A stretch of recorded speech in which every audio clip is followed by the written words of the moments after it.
Dos 90, a medicação é a terapêutica mais frequente, mas nem sempre eficaz.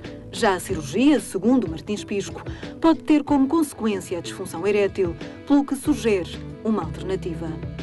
Portanto, isto é uma técnica efetuada sob anestesia local, numa das virilhas, introduzimos o catéter na artéria femoral, esse catéter é depois dirigido para as artérias prostáticas, microcatéteres para as artérias prostáticas, e depois ocluímos, entupimos os ramos que irrigam as artérias, a próstata, com umas partículas de álcool polinídrico, umas partículas plásticas, concurtamos parte da circulação da próstata.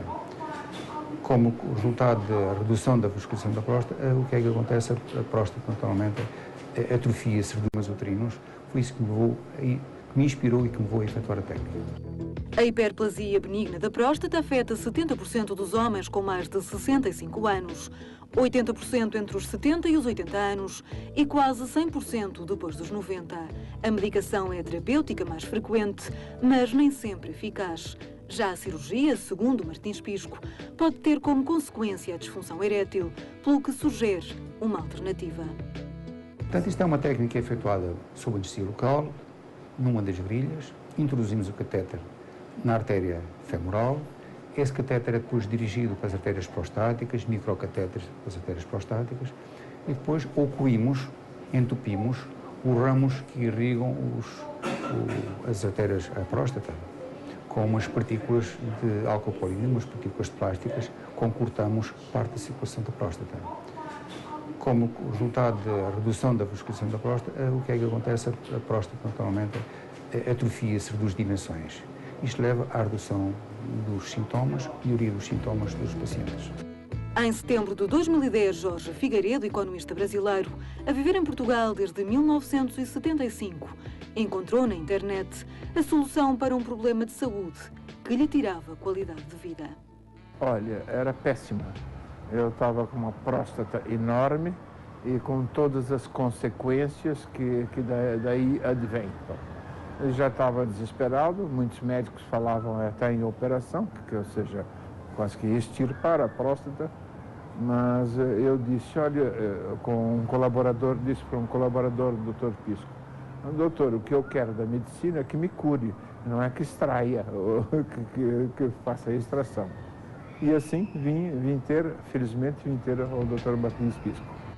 2 anos depois, Jorge Figueiredo tem uma vida normal. Segundo Martins Pisco, entre 80% a 90% das cirurgias são bem-sucedidas. Tem um balanço altamente positivo, um balanço notável. Eu acho que foi uma das melhores decisões que eu tomei na minha vida. Em determinados períodos, eu faço o exame do PSA, que é um exame em laboratório, e faço também uma ecografia, para acompanhar a ecografia mede a diminuição do volume da próstata. Antes era grandalhona, a cada nova medição ela já está mais pequenina. Se continuar nesse caminho, eu chego a uma próstata de alguém dos 20 anos. Estou brincando, nunca cheguei a isso. Se quiser ter mais filhos, também posso, não há problema nenhum. Depois de 1 hora no bloco operatório, Raul Morgado prepara-se para dizer adeus a um problema de saúde que aos 50 anos o impedia de coisas tão simples como socializar ou fazer uma viagem mais longa de carro. Não foi aos 50 anos, já vem um bocadinho mais de trás, não é? E agora chegou uma situação que estava insuportável e para fugir à cirurgia, que é uma situação um bocado mais agressiva, decidi recorrer a esta técnica inovadora do professor Pisco, que espero que resulte da melhor maneira. Não tem os inconvenientes de cirurgia, não é efetuado sob anestesia local, em regime ambulatório, os doentes vão para casa no mesmo dia, não tem as complicações, não tem praticamente complicações, não há perda de sangue, não há o efeito, não há alterações de disfunção sexual, portanto os doentes mantêm a sua atividade sexual,